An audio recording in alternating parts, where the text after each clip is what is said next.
Today I will focus on the quadrant that looks at the external perspective on the individual level in our four-quadrant model.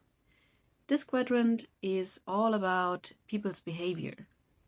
Behavior includes gestures, facial expressions, the choice of words, body language, as well as the skills and competencies that can be observed. Behavior is always context dependent and can vary greatly depending on the role someone is in. Behavior can also appear authentic or come across as forced and rehearsed.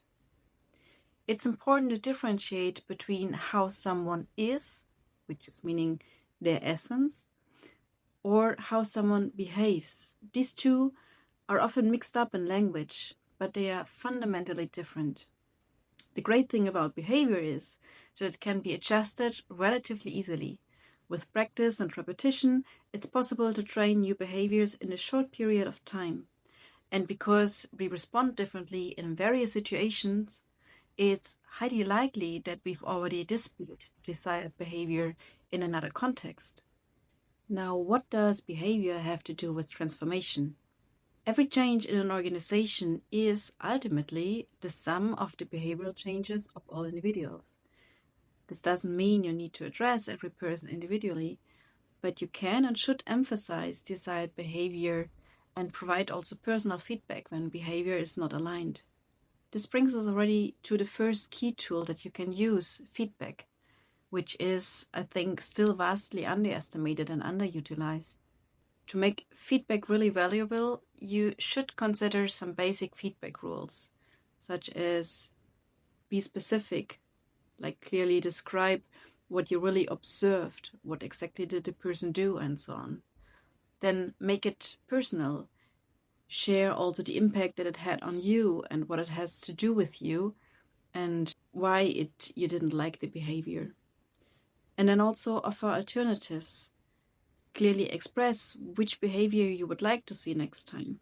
So when you do this correctly, feedback really fosters the connection and trust and can also significantly support individuals in their growth. Additionally, I would recommend to implement a 360-degree feedback that is done every 3 years, for example, involving the input from managers, peers, and team members, as this can act as a powerful booster for collaboration and effectiveness.